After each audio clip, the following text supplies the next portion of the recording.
நினையாத நேரத்திலே, நான் நினையாத நேரத்திலே, நான் எதிர்பார்க்காத நேரத்திலே, நான் திட்டம் போட்டு பிளான் பண்ணாத நேரத்திலே என் தேவன் எனக்காக ஒரு பெரிய அற்புதத்தை கர்த்தர் செய்வார். என்னுடைய சிந்தையில் அதை குறித்து ஒன்றுமே இல்லை. நான் அதுக்காக எதுவுமே ப்ரிப்ரேஷனே பண்ணலை, நான் அதுக்காக ஆயத்தமே படலை.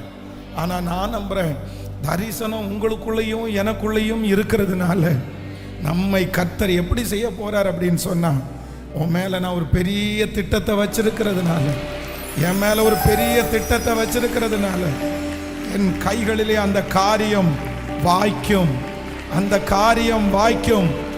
ஆமேன். நான் நினைக்காத ஒன்றை எனக்காக கர்த்தர் செய்வார். ஹல்லேலூயா. என் எண்ணத்திலே இல்லாத ஒரு காரியத்தை கர்த்தர் செய்வார்.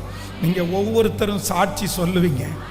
நீங்க ஒரு நாள் கர்த்தருடைய சமூகத்தில் சொல்லுவீங்க, இதெல்லாம் நான் பிளான் பண்ணவே இல்லை, இதெல்லாம் நான் திட்டம் போடவே இல்லை, இதெல்லாம் கிடைக்கும் நான் நினைக்கவே இல்லை, இது எப்படி வந்துச்சுன்னே தெரியல அப்படின்னு உங்களையே ஆச்சரியப்பட கர்த்தர் வைப்பேன். இது கர்த்தருடைய வார்த்தை, இது நிச்சயமாய் நடக்கும், இது பொய் சொல்லாது.